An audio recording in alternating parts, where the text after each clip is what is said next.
अस्सलाम वालेकुम दोस्तों, इमरान खान के पास सिर्फ 30 दिन रह गए हैं क्योंकि अब इस्लामाबाद हाई कोर्ट के चीफ जस्टिस आमिर फारूक ने एक हुक्म जारी कर दिया है और इस हुक्म के बाद खलबली मच गई है। बाकायदा शाह महमूद कुरैशी और इमरान खान का जो ट्रायल अडियाला जेल में हो रहा है साइफर मुकदमे में, चीफ जस्टिस आमिर फारूक ने हुक्म जारी कर दिया है कि अगले 4 हफ्तों में यानी अगले 30 दिनों में इस ट्रायल को मुकम्मल किया जाए। इमरान खान को या तो सजाए मौत हो जाएगी, फांसी घाट पर इमरान खान को टांग दिया जाएगा, या फिर इमरान खान और शाह महमूद कुरैशी को 14 साल की कैद हो सकती है। अहम तफसील आप दोस्तों को मैं बताने वाला हूं। अब तक ये चैनल आपने सब्सक्राइब नहीं किया, जरूर सब्सक्राइब कीजिए, साथ घंटी का निशान है उसको लाजमी दबा दीजिए और इस वीडियो को दोस्तों लाइक जरूर कर दीजिए ताकि ज्यादा से ज्यादा लोगों तक ये वीडियो पहुंच सके। दोस्तों, ये तफसील बताने से पहले मैं आप दोस्तों को फवाद चौधरी के बारे में बताता हूं। आप में से बहुत सारे दोस्त ये तज़्वज़ब में होंगे, ये जानना चाहते होंगे कि आखिर फवाद चौधरी को हिरासत में क्यों लिया गया। फवाद चौधरी के हवाले से अब तक उनकी गिरफ्तारी के बाद से 2 FIRs उन पर दर्ज की जा चुकी हैं। एक इस्लामाबाद में अपारा थाने में दर्ज की गई थी, एक उनके खिलाफ झेलम में FIR दर्ज की गई है। एक FIR में जो फवाद चौधरी था उस पर इल्जाम लगा था कि उसने 50 लाख रुपए की रिश्वत ली थी सरकारी काम करवाने के हवाले से, नौकरी दिलवाने के हवाले से। और दूसरा जो इल्ज़ाम लगा फवाद चौधरी पर, जो FIR दर्ज हुई वो थी जो है वो चोरी की, चारपाई चोरी की और दीगर जो घर में जाके चोरी डकैती के हवाले से। लेकिन क्या मामला इतना सादा है कि फवाद चौधरी पर ये जो दोनों इल्ज़ामात हैं क्या ये सच हैं? मामला इतना सादा नहीं है। जो फवाद चौधरी है दोस्तों, असल में वो जो रियासती इदारे हैं जो कि पूरा एक मंजरनामा बना रहे हैं सियासत का, फवाद चौधरी उनके साथ डबल गेम करते हुए पकड़ा गया है। फवाद चौधरी इस्टेब्लिशमेंट का मोहरा रहा है, वो उसकी जो पूरी सियासत है अगर आप उस पर नजर दौड़ाएं तो इस्टेब्लिशमेंट ने जहां इशारा किया फवाद चौधरी वहां पर बैठ गया है, जहां इशारा किया खड़े हो जाओ वहां फवाद चौधरी खड़ा हो गया है। अब मामला ये हुआ कि 9 मई के बाद जो फवाद चौधरी था वो जो कस्में खाया करता था, लेके रहेंगे आजादी, तेरा बाप भी देगा आजादी के नारे लगाया करता था और बेचारे ये तहरीक इंसाफ वालों को इस ट्रक की बत्ती के पीछे लगा के रखता था। मामला ये हुआ फवाद चौधरी तो पतली गली से निकल गया। फवाद चौधरी ने एक ट्वीट किया, मैं तहरीक इंसाफ से अलग हो रहा हूं, मेरे तहरीक इंसाफ से रास्ते जुदा हो रहे हैं, पाकिस्तान जिंदाबाद, पाक फौज जिंदाबाद, और फिर वो पतली गली से निकल गया, दौड़ गया। अब मामला ये हुआ कि इस दौड़ने के बाद फवाद चौधरी ने जहांगीर तरीन की एक पार्टी आई, IPP इस्तेहकाम पाकिस्तान पार्टी, उसको ज्वाइन कर लिया।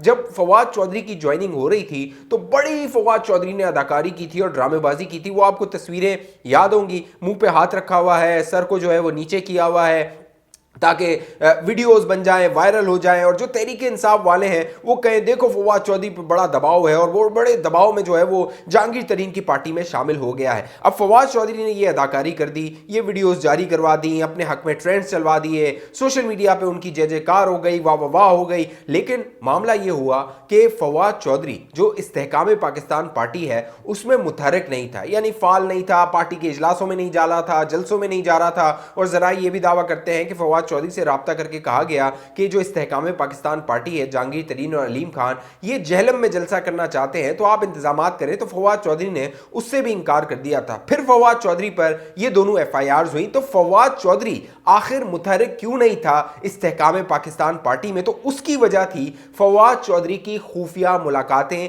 जो कि वो करता रहा था। फवाद चौधरी ने ये खुफिया मुलाकातें किसी जज से नहीं की, किसी जर्नैल से नहीं की, किसी सियासतदान से नहीं की, बल्कि अब जरा ये दावा करते हैं कि फवाद चौधरी की ये जो खुफिया मुलाकातें थीं ये गैर मुल्की सफीरों के साथ थी। फवाद चौधरी उनसे मुलाकात करके इमरान खान के लिए रास्ता हमवार करने की कोशिश कर रहा था। अब देखिए, फवाद चौधरी ने ऐलान किया तहरीक इंसाफ छोड़ दी, फवाद चौधरी ने ऐलान किया इस्तेहकाम पाकिस्तान ज्वाइन कर ली, लेकिन बीच में जो कार्रवाई फवाद चौधरी डाल रहा था वो ये थी कि इमरान खान के लिए रास्ता हमवार किया जाए और गैर मुल्की सफीरों में जो है वो ये डिप्लोमेसी कर रहा था। गैर मुल्की सफीरों के साथ इसने मुलाकातें शुरू कर दी थी और उनमें गैर मुल्की सफीरों को ये कह रहा था कि आपके जो जो ममालिक हैं, आपके जो दारुल हुकूमत है वहां पर आप इमरान खान के लिए आवाज उठाएं, हुकूमत पर दबाव डालें कि इमरान खान को इलेक्शन से पहले जेल से रिहा किया जाए, यानी जो अगला इंतखाब है वो इमरान खान के लिए उसमें रास्ता हमवार किया जाए। अब दिलचस्प बात यह है कि जो ये फवाद चौधरी की वारदात है ये पकड़ी कैसे गई, ये भी बड़ी दिलचस्प कहानी है। फवाद चौधरी की ये जो वारदात है पकड़ी इस तरह गई कि ये जो गैर मुल्की सफीर हैं इन्होंने निजी महफिलों में ये गुफ्तगू करना शुरू हो गई और ये जो गुफ्तगू थी निजी महफिलों की, ये सफीरों की, ये पहुंच गई इदारों के पास। इदारों के कान खड़े हो गए, उन्होंने फिर तहकीकात करना शुरू कर दी। तो फिर मामला ये हुआ कि फवाद चौधरी ये 2 नंबरी करते हुए, डबल गेम खेलते हुए रंगे हाथों पकड़ा गया और फिर एफआईआर एक दर्ज हो गई। फवाद चौधरी को इस्लामाबाद के घर से फिर उठा लिया गया, फिर एक और एफआईआर हो गई। लिहाजा अब फवाद चौधरी को हिरासत में लेके उनको बताया जा रहा है कि भैया जो आपसे कहा गया था, एक तो आप उस ट्रैक पे नहीं चल रहे, दूसरा आप ये जो खुफिया कार्रवाई डालने की कोशिश करते रहे ना, क्योंकि फवाद चौधरी को ये पता है कि अगला जो इंतखाब है वो आईपीपी इस्तेहकाम पाकिस्तान पार्टी के प्लेटफॉर्म से तो नहीं जीत सकता, क्योंकि फवाद चौधरी जो है वो शख्स है जो अपनी सीट, यानी फवाद चौधरी का अपना कोई वोट नहीं है। ये पीपल्स पार्टी के साथ होता था, आपको याद होगा, बिलावल भुट्टो की तर्जुमानी करता था, जरदारी की तर्जुमानी करता था और जमीन और आसमान एक कर देता था।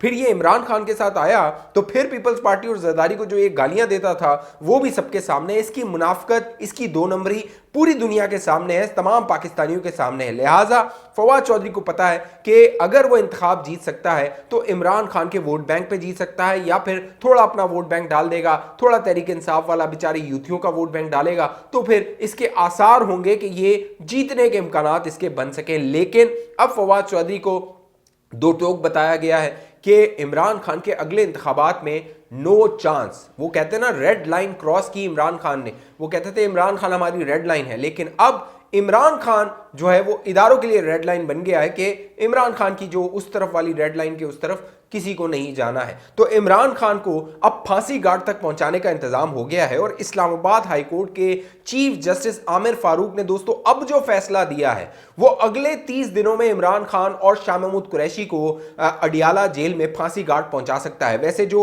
शाह महमूद कुरैशी साहब हैं वो शिकवा शिकायत करते रहे थे कि जिनको उनको जिस सेल में रखा गया है, जिस बैरक में रखा गया है, उसकी जो खिड़की है वो फांसी घाट की तरफ खुलती है। तो जो शाह महमूद कुरैशी साहब हैं उन्होंने देख लिया होगा कि फांसी घाट कैसा होता है। लेकिन अब इस्लामाबाद हाई कोर्ट के चीफ जस्टिस आमिर फारूक ने जो फैसला जारी किया है उसमें हुक्म दिया गया है कि जो साइफर मुकदमे की समाअत हो रही है अडियाला जेल में, जेल ट्रायल इमरान खान और शाह महमूद कुरैशी का हो रहा है, उसको जो स्पेशल जज है, स्पेशल अदालत के जज हैं जो कि ऑफिशियल सीक्रेट एक्ट का मामला देख रहे हैं, वो अगले 30 दिनों में, अगले 4 हफ्तों में इस ट्रायल को मुकम्मल करें और जब वो मुकम्मल हो जाएगा तो इन दोनों को उसमें सजा भी हो सकती है। अब जो आमिर फारूक है chief justice Islamabad high court, उन्होंने अपने फैसले में लिखा कि जो इमरान खान है वो सियासी जमात के रहनुमा हैं और इससे पहले तहरीक इंसाफ और जो इमरान खान के घर वाले हैं वो ये दरख्वास्तें करते रहे थे कि इमरान खान की जान को बड़ा खतरा है, इसीलिए इमरान खान अदालत नहीं आ सकता। तो अब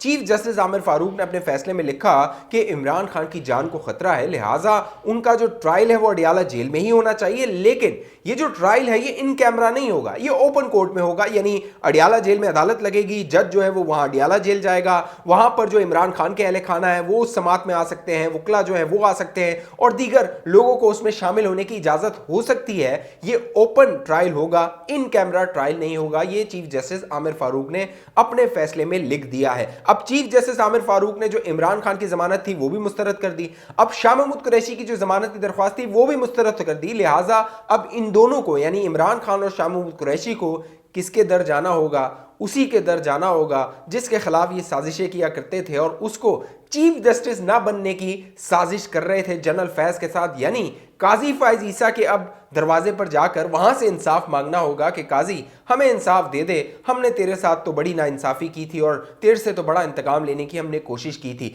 अब मामला यह है कि जो चीफ जस्टिस आमिर फारूक हैं उनके खिलाफ बुशरा बीबी ने भी एक दरख्वास्त दायर कर दी है। इस्लामाबाद हाई कोर्ट में बड़ा दिलचस्प मामला हुआ कि जो बुशरा बीबी साहिबा थी उन्होंने जो चीफ जस्टिस है इस्लामाबाद हाई कोर्ट के आमिर फारूक, उनके खिलाफ एक अदम एतमाद का इजहार किया और कहा कि हमारे हवाले से जितने भी फैसले आ रहे हैं, यानी बुशरा बीबी के, इमरान खान के, वो एक ही तरह के फैसले आ रहे हैं। यानी अब डिमांड ये की जा रही है बुशरा बीबी की जानिब से कि फैसले हमारी ख्वाहिश के मुताबिक नहीं आ रहे, हमारी मंशा के मुताबिक नहीं आ रहे, कानून के मुताबिक क्यों आ रहे हैं, लिहाजा हमारी ख्वाहिश के मुताबिक फैसले नहीं आ रहे, इसलिए आप हमारा केस नहीं सुन सकते हैं। अब जो चीफ जस्टिस आमिर फारूक हैं इनके बारे में इमरान खान की भी एक ऑडियो मंजर आम पर आई थी, मुसर्रत जो है वो थी तहरीक इंसाफ वाली जो बाद में अलग हो गई, मुसर्रत चीमा, उनके साथ कि जी आमिर फारूक तो उनका बंदा है और इसके सामने केस नहीं लगाना। तो अब जो बुशरा बीबी हैं उन्होंने भी ये दरख्वास्त दायर कर दी है और चीफ जस्टिस आमिर फारूक ने कहा है कि इस मामले को आगे देख लेंगे। अब जरा ये भी दावा करते हैं कि तकरीबन 3 घंटे तक नैब के जो तहकीकार हैं, जो अफसरान हैं, उन्होंने इमरान खान से अडियाला जेल में तफ्तीश की है, तहकीक की है, जो तोशाखाना वाला केस है और 190 मिलियन पाउंड वाला जो केस है। यानी इमरान खान के लिए केसों का अंबार है कि यानी एक केस से निकलेगा दूसरे केस में दड़ा जाएगा। जैसे नैब चली गई थी, वहां पर अडियाला जेल और इमरान खान को इन केसेस में हिरासत में ले लिया था, गिरफ्तारी उन्होंने डाल दी थी। तो 3 घंटे तक ये तफ्तीश की गई है इमरान खान से, अडियाला जेल में पूछगछ की गई है। इमरान खान के पास कोई जवाब नहीं था, रत्ती भर जवाब नहीं था इमरान खान के अपने हक में कोई दलील दे सके, कोई शवाहिद दे सके, कोई वाकया बयान कर सके या कुछ भी कह सके। इमरान खान का सिर्फ यही था कि मुझे नहीं मालूम, जो है वो काबीना से पूछ लिया जाए, मुझे नहीं मालूम वजीरों से पूछ लिया जाए, मुझे नहीं मालूम प्रिंसिपल सेक्रेटरी से पूछ लिया जाए। ये इमरान खान के जवाबात हैं, इसको कुछ नहीं मालूम। जब ये वजीर आजम था सब मालूम तो फिर जनरल बाजवा और जनरल फैज को ही हुआ करता था, क्योंकि वही इसको लाए थे और वही हुकूमतें चला रहे थे। लिहाजा अगले 4 हफ्ते इंतहाई अहम है। देखना है कि इस्लामाबाद हाईकोर्ट का जो चीफ जस्टिस ने यह फैसला दिया है क्या ये बरकरार रहता है और आगे क्या मामलात होते हैं। अगर सियासी मामलात में दिलचस्पी रखते हैं जरूर चैनल को सब्सक्राइब कीजिए, साथ घंटी का निशान है उसको लाजमी दबाइए। फेसबुक पे देखने वाले दोस्त पेज को लाइक फॉलो करके इस वीडियो को लाजमी शेयर कर दीजिए। अगली वीडियो तक मुझे इजाजत दीजिए, अपना ख्याल रखिएगा। पाकिस्तान जिंदाबाद।